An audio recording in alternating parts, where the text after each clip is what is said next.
नमस्कार। प्रादेशिक समाचार के साथ मैं मुग्धा तिवारी। पहले मुख्य समाचार।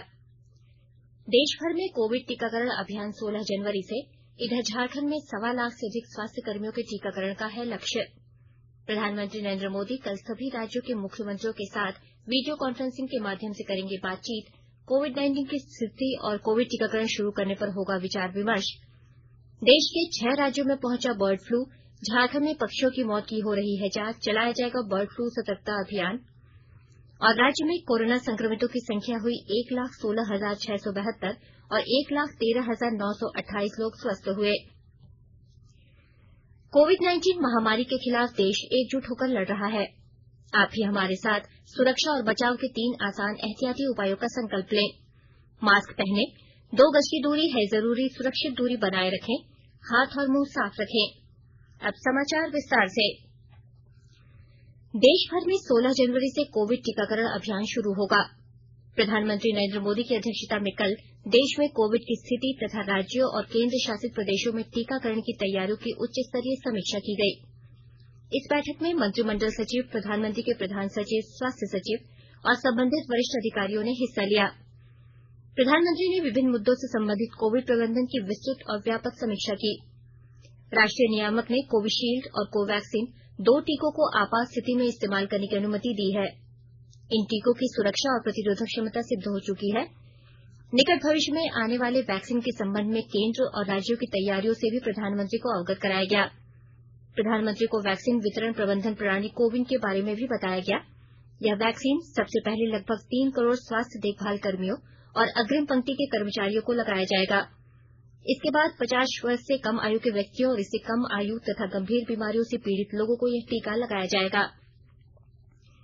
इधर 16 जनवरी से टीकाकरण अभियान शुरू करने की घोषणा के बाद झारखंड में भी वैक्सीनेशन की तैयारियां हो रही हैं। पहले चरण में राज्य के लगभग 1.25 लाख से ज्यादा स्वास्थ्य कर्मियों के टीकाकरण का लक्ष्य रखा गया है। राज्य प्रतिरक्षण पदाधिकारी डॉक्टर अजीत कुमार प्रसाद के अनुसार 2 से 3 दिनों में वैक्सीन पहुंच जाने की उम्मीद है, जिन्हें नामकुम वेयर हाउस में रखा जाएगा, जहां से वैक्सीन को रीजनल वैक्सीन सेंटर भेजा जाएगा। राज्य में जमशेदपुर, देवघर और पलामू में रीजनल वैक्सीन सेंटर बनाए गए हैं, जहां से विभिन्न जिलों में भेजा जाएगा, जिसके बाद प्रखंड तक पहुंचाया जाएगा। ग्रामीण क्षेत्रों के लिए 275 वैक्सीन सेंटर बनाए गए हैं। राष्ट्रपति रामनाथ कोविंद ने कहा है कि 2 कोविड वैक्सीन विकसित करने में भारतीय वैज्ञानिकों और तकनीकविदों की सफलता आत्मनिर्भर भारत अभियान की एक प्रमुख उपलब्धि है और यह वैश्विक स्वास्थ्य देखभाल की भावना से प्रेरित है। राष्ट्रपति कल प्रवासी भारतीय दिवस सम्मेलन 2021 के समापन सत्र में बोल रहे थे। राष्ट्रपति ने कहा कि देश के आत्मनिर्भर भारत अभियान के 5 प्रमुख स्तंभ अर्थव्यवस्था, बुनियादी ढांचा, जनसांख्यिकी, लोकतंत्र और आपूर्ति श्रृंखला हैं। उन्होंने कहा कि आत्मनिर्भर भारत का तात्पर्य स्व केंद्रित प्रबंधन या देश को बंद करना नहीं है, बल्कि यह आत्मनिर्भरता की ओर बढ़ने का आत्मविश्वास है। स्वास्थ्य मंत्री डॉक्टर हर्षवर्धन ने कहा है कि आत्मनिर्भर भारत योजनाओं से भारतीय वैज्ञानिकों को गहरे समुद्र में अनुसंधान संबंधी गतिविधियां संचालित करने में बड़ी मदद मिली है। श्री हर्षवर्धन कल चेन्नई बंदरगाह न्यास के सागर अन्वेषिका पोत के जलावतरण के अवसर पर बोल रहे थे।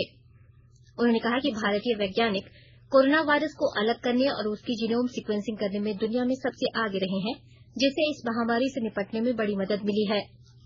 उन्होंने कहा कि भारत अपनी घरेलू प्रयोगशालाओं में महामारी से संबंधित 10 लाख स्वदेशी किट बनाने में भी कामयाब रहा है। डॉक्टर हर्षवर्धन ने कहा कि भारत दुनिया के उन गिने चुने देशों में शामिल है जो समुद्री लहरों की ऊर्जा का उपयोग कर रहे हैं।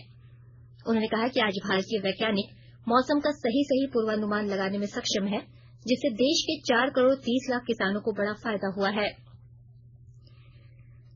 प्रधानमंत्री नरेंद्र मोदी कल सभी राज्यों के मुख्यमंत्रियों के साथ वीडियो कॉन्फ्रेंसिंग के माध्यम से बातचीत करेंगे। प्रधानमंत्री कार्यालय द्वारा दी गई जानकारी के अनुसार बातचीत के दौरान कोविड-19 की स्थिति और कोविड टीकाकरण को शुरू करने के बारे में विचार विमर्श किया जा सकता है। भारत में कोविड टीकाकरण 16 जनवरी से शुरू किया जाएगा। देश के टीका नियामक औषध महानियंत्रक ने भारत में निर्मित कोविशील्ड और कोवैक्सीन टीके के आपातकालीन इस्तेमाल की अनुमति दे दी है।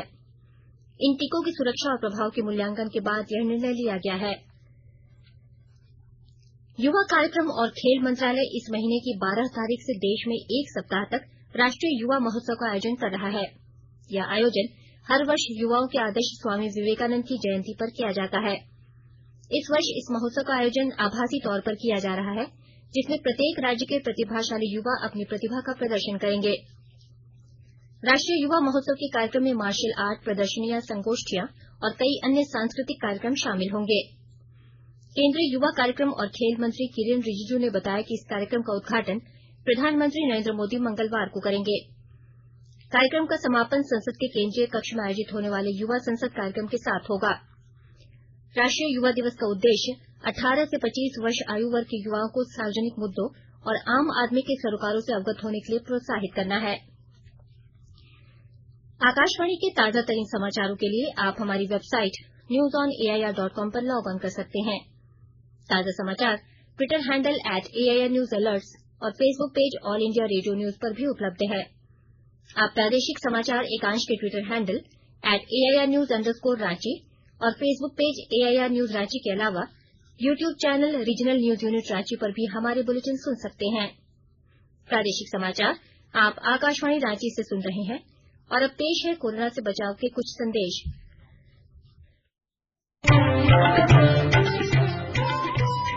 कोविड-19 से बचाव और सुरक्षित रहने के 3 उपाय।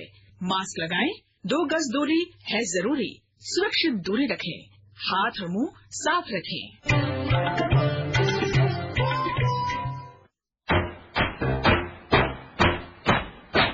चलो मिलकर इस शुरुआत करें, चलो एक फैसला आज करें, मास्क नहीं तो टोकेंगे, कोरोना को रोकेंगे, चलो एक वादा करते हैं, चलो एक वादा करते हैं, मास्क नहीं तो टोकेंगे, कोरोना को रोकेंगे।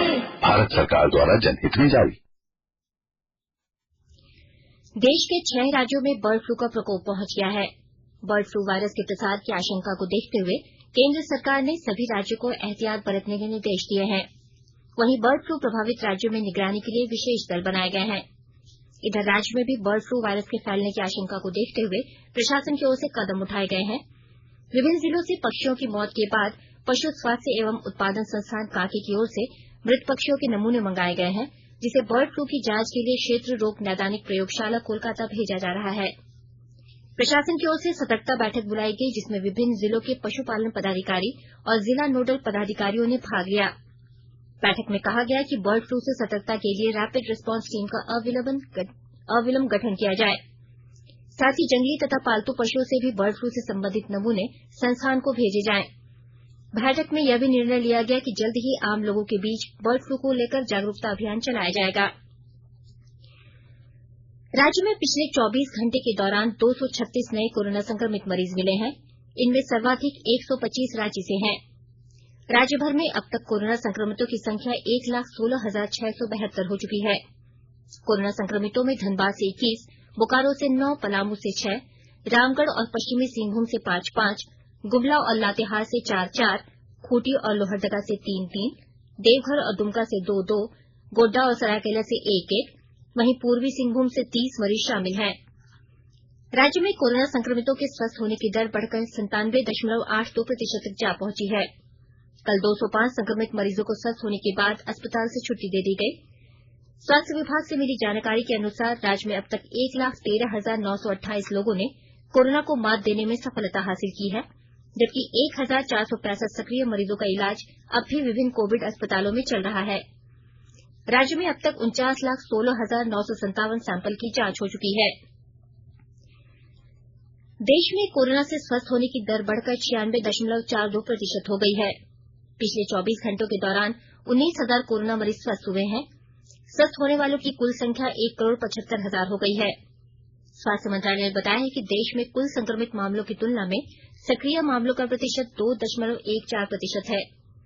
वर्तमान में देश में सक्रिय मामलों की संख्या 2,23,000 है। पिछले 24 घंटों के दौरान 18,645 नए मामले सामने आने के बाद देश में सक्रिय मामलों की संख्या 1,04,50,000 हो गई है। स्वास्थ्य मंत्रालय का कहना है कि भारत में मृत्यु दर 1.44% है, जो विश्व के अधिकांश देशों की तुलना में बहुत कम है। झारखंड विधानसभा अध्यक्ष रविन्द्रनाथ महतो ने ट्वीट कर जानकारी दी है कि वे पिछले 2 दिनों से बीमार थे। कल रिम्स में उनकी कोरोना जांच कराई गई, जिसमें वे पॉजिटिव पाए गए। उन्होंने सभी लोगों से आग्रह किया है कि जो पिछले कई दिनों से उनके संपर्क में आए थे कि वे अपनी कोरोना जांच करा लें। जैसा कि आपको मालूम है कि इसके पूर्व झारखंड के शिक्षा मंत्री जगन्नाथ महतो, विधायक सुदेश महतो और सीपी सिंह को भी कोरोना पॉजिटिव होने की पुष्टि हुई थी। बिजली वितरण निगम ने 3 माह तक गांव में 5,000 जबकि शहरी क्षेत्रों में 10,000 से अधिक के बिजली बिल जमा न करने वाले उपभोक्ताओं के कनेक्शन काटने की योजना बनाई है। रांची आपूर्ति अंचल के सभी 6 डिवीजन के साथ खूंटी, गुमला, लोहरदगा और सिमडेगा में भी यह अभियान चलाया जाएगा। इस संबंध में महाप्रबंधक सह मुख्य अभियंता प्रभात कुमार श्रीवास्तव ने सभी डिवीजन में छापेमारी के आदेश दिए हैं। खूंटी जिला पुलिस ने कल अभियान चलाकर पीएलएफआई के 3 सदस्यों को गिरफ्तार किया है। गिरफ्तार लोगों से पुलिस ने लेवी के 15,000 रूपये, एक पल्सर बाइक, पीएलएफआई के चंदे की रसीद और 4 मोबाइल फोन बरामद किया है। पुलिस अधीक्षक आशुतोष शेखर ने बताया कि सूचना मिलने के बाद पुलिस द्वारा यह कार्रवाई की गई। भूमि विवाद समाधान दिवस के अवसर पर कल राजधानी रांची के सभी अंचलों में 173 मामलों का निष्पादन किया गया। ज्यादातर मामले जबरन दखल प्रयास, जमीन मापी विवाद, आपसी बंटवारा विवाद, दोहरी जमाबंदी आदि से जुड़े थे। जिन मामलों का निपटारा नहीं हो पाया उन्हें कार्रवाई के लिए संबंधित कार्यालय में भेज दिया गया है। कोडरमा जिले में बकाया बिजली बिल को लेकर डीवीसी के कमांड एरिया में बिजली कटौती का कोई खास असर नहीं दिख रहा है। कोडरमा थर्मल पावर प्लांट से कोडरमा जिले को मिल रही अतिरिक्त 25 मेगावाट बिजली के कारण शहरी क्षेत्रों में पूर्व की भांति 22 से 23 घंटे बिजली की आपूर्ति की जा रही है। एक करार के तहत पिछले 3 सालों से कोडरमा थर्मल पावर प्लांट से कोडरमा के स्थानीय ग्रिड को 25 मेगावाट अतिरिक्त बिजली दी जाती है और इसी सरप्लस बिजली के कारण कोडरमा में डीवीसी के बिजली कटौती का असर नहीं दिख रहा है। विद्युत विभाग के कार्यपालक अभियंता प्रणव तिवारी ने बताया है कि ग्रामीण इलाकों में 2-2 घंटे कर 3 बार डीवीसी के द्वारा लोड शेडिंग की जा रही है, जबकि 2 घंटे तकनीकी खराबी को दूर करने और मेंटेनेंस कार्य को लेकर बिजली काटी जाती है। राजधानी रांची और आसपास के इलाके में कल दिन का अधिकतम तापमान 30 डिग्री रिकॉर्ड किया गया। इस कारण जनवरी में ही गर्मी का एहसास हो रहा है। कल रांची का अधिकतम तापमान 30 डिग्री और न्यूनतम तापमान 17 डिग्री सेल्सियस रिकॉर्ड किया गया, जबकि शुक्रवार को तापमान लगभग 26.8 डिग्री था। मौसम वैज्ञानिक अभिषेक आनंद ने बताया कि 12 जनवरी से दिन और रात के तापमान में हल्की गिरावट आने की संभावना है, क्योंकि उत्तर भारत से आ रही ठंडी हवा का असर झारखंड पर पड़ेगा। इस वजह से न्यूनतम तापमान में 3 से 4 डिग्री की गिरावट आ सकती है। अगले 3-4 दिनों तक रांची का अधिकतम तापमान 28 से 25 डिग्री और न्यूनतम 11 से 12 डिग्री के बीच रहने के आसार जताए गए हैं। सुबह में कोहरे के बाद दिन में आंशिक बादल छाए रह सकते हैं। अंत में मुख्य समाचार एक बार फिर। देश भर में कोविड टीकाकरण अभियान 16 जनवरी से। इधर झारखंड में 1.25 लाख से अधिक स्वास्थ्य कर्मियों के टीकाकरण का है लक्ष्य। प्रधानमंत्री नरेंद्र मोदी कल सभी राज्यों के मुख्यमंत्रियों के साथ वीडियो कॉन्फ्रेंसिंग के माध्यम से करेंगे बातचीत। कोविड-19 की स्थिति और कोविड टीकाकरण शुरू करने पर होगा विचार विमर्श। देश के 6 राज्यों में पहुंचा बर्ड फ्लू, झारखंड में पक्षियों की मौत की हो रही जांच, चलाया जाएगा बर्ड फ्लू सतर्कता अभियान। और राज्य में कोरोना संक्रमितों की संख्या हुई 1,16,672 और 1,13,928 लोग स्वस्थ हुए। इसके साथ ही आकाशवाणी रांची से प्रादेशिक समाचार का ये बुलेटिन समाप्त हुआ। नमस्कार। घर में रहिए, सुरक्षित रहिए और सुनते रहिए आकाशवाणी।